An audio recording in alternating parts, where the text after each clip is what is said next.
Nationalism was the most powerful idea of the 800s. Its influence stretched throughout Europe and the Americas. It shaped countries by creating new ones or breaking up old ones. In Europe, it also upset the balance of the power set up at the Congress of Vienna in 1815, affecting the life of millions. Empires in Europe were made up of many different groups of people. Nationalism fed the desire of most of those groups to be free of the rule of empire and govern themselves in their traditional lands. A force for unity or disunity. Well, during the 800s, nationalism fueled efforts to build nation-states. Nationalists were not loyal to king, but to their people, to those who shared common bonds. Nationalists believed that people of the single nationality or ancestry should unite under the single government. However, people who wanted to restore the old order from before the French Revolution saw nationalism as force for disunity. Gradually, authoritarian rulers began to see that nationalism could also unify masses of people. They soon began to use nationalist feelings for their own purpose. They built nation-states in areas where they remained firmly in control. Now we can see three types of nationalist movement. The first one type is unification, mergers of politically divided but culturally similar lands. Separation, culturally distinct group resist, become aided to a state or tries to break away. State building, culturally distinct group from into a new state by accepting a single culture. In today's world, these groups still use the spirit of nationalism to unify, separate, or building up nation states. The Ottoman Empire's weakens. In 1856, under pressure from the British and French, the Ottomans granted equal citizenship to all the people under their rule. That measure angered conservative Turks, who wanted no change in the situation, and caused tension in the empire. Like Austria-Hungary, the Ottoman Empire broke apart soon after World War I. The Russian Empire crumbles. Nationalism also helped break up the 370 years old empire of the Tsars in Russia. The ruling Romanov dynasty of Russia was determined to maintain iron control over this diversity. The weakened Tsarist empire finally could not withstand the double shock of the World War I and the communist revolutions. The breakup of Austria Empire. The Austria Empire brought together Slovene, Hungarians, Germans, Czechs, Slovak, Croats, Poles, Serbs, and Italians. In 1866, Prussia defeated Austria in the Austro-Prussian War. With its victory, Prussia gained control of the newly organized North German confederations, a union of Prussia and 21 smaller German political units. Then, pressured by the Hungarians, Emperor Francis Joseph of Austria split his empire in half, declaring Austria and Hungary independent states, with himself as a ruler of both.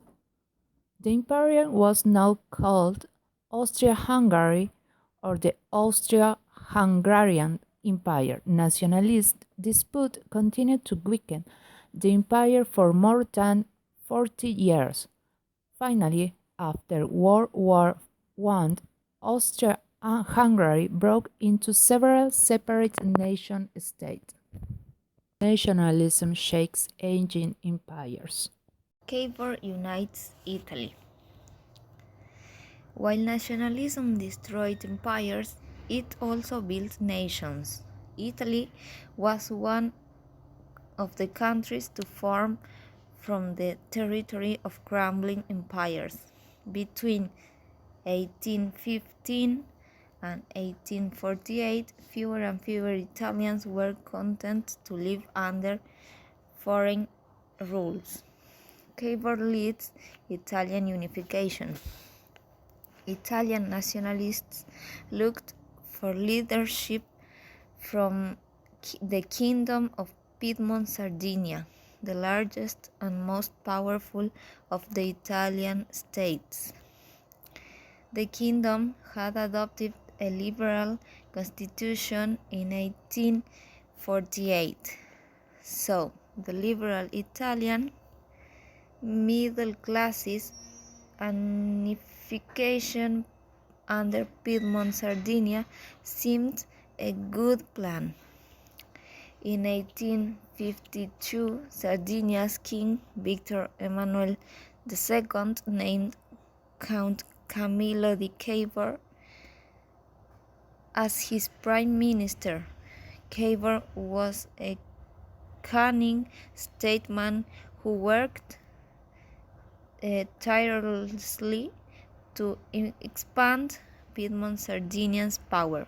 Using skillful diplomacy and well-chosen alliances, he set about gaining control of northern Italy for Sardinia. Cavour realized that the greatest roadblock to annexing northern Italy was Austria. In 1858, the French Emperor Napoleon III agreed to help drive Austria out of the northern Italian provinces. Cavour then provoked a war with the Austrians, a combined French-Sardinian army who took quick victories. Sardinia succeeded in taking all northern Italy except Venetia. Garibaldi brings unity.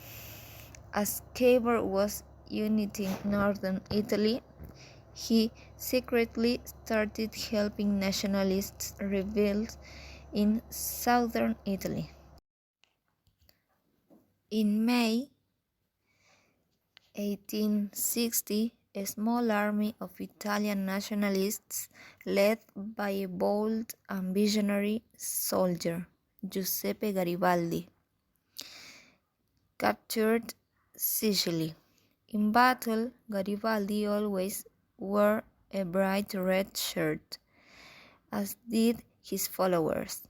As a result, they became known as the Red Shirts.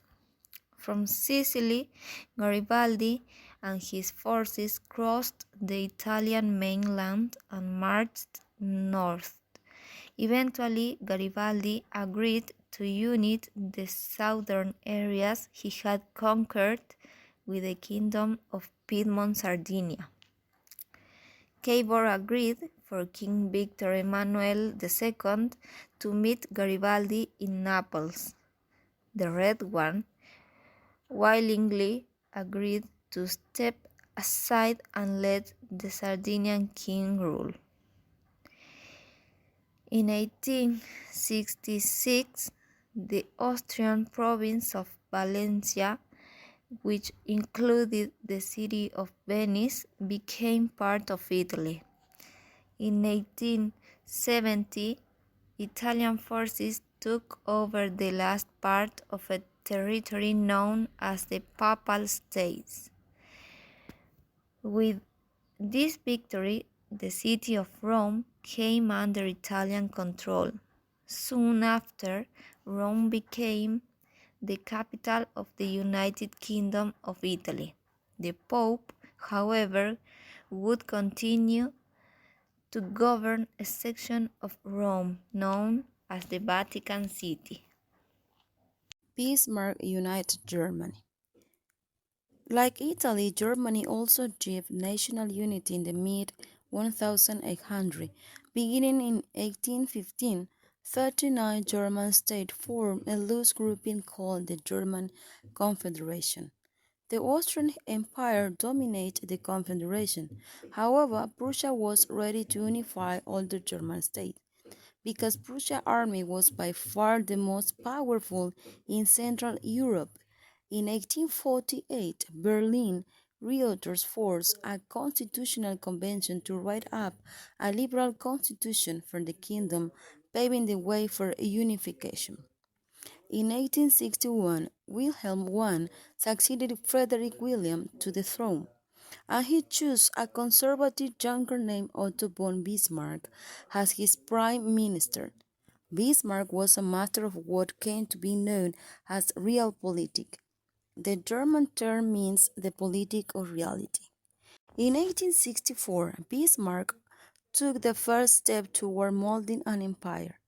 Prussia and Austria formed an alliance and went to war against Denmark to win two border provinces, Schleswig and Holstein. A quick victory increased national pride among Prussians. It also won a new respect from other Germans and lent support for Prussia as head of unified Germany. Then, Bismarck purposely stirred up a border conflict with Austria over Schleswig and Holstein, and this war was called the Seven Week. But Prussia won this war. With his victory, took the control of northern Germany for the first time. Eastern and western part of the Prussian kingdom were joined. In 1877, the remaining state of the North joined the North German Confederation, which Prussia dominated completely. By 1877, a few southern German states remained independent of Prussian control. The Franco-Prussian War was the final stage in Germany unification. Now the nationalistic fever also seized people in southern Germany. They finally accepted Prussian leadership. On January 18, 1871, at the captured French Palace of Versailles, King Wilhelm I of Prussia was crowned Kaiser, or Emperor. Germans called the empire the Second Reich, and Bismarck had achieved Prussian dominance over Germany and Europe by blood and iron. The 1815 Congress of Vienna had established five great powers in Europe: Britain, France, Austria, Prussia, and Russia. In 1815, the great powers were nearly equal in strength. The wars of the mid-1800s greatly strengthened one of the great powers, as Prussia joined with other German states to form Germany. By 1871, Britain and Germany were clearly most powerful, both military and economically. Austria and Russia lagged far behind. France struggled along somewhere in the middle. The European balance of power had broken down. This shift also found expression in the art of the period. In fact, during that century, artists, composers, and writers pointed to paths that they believed European society should follow. A shift in power.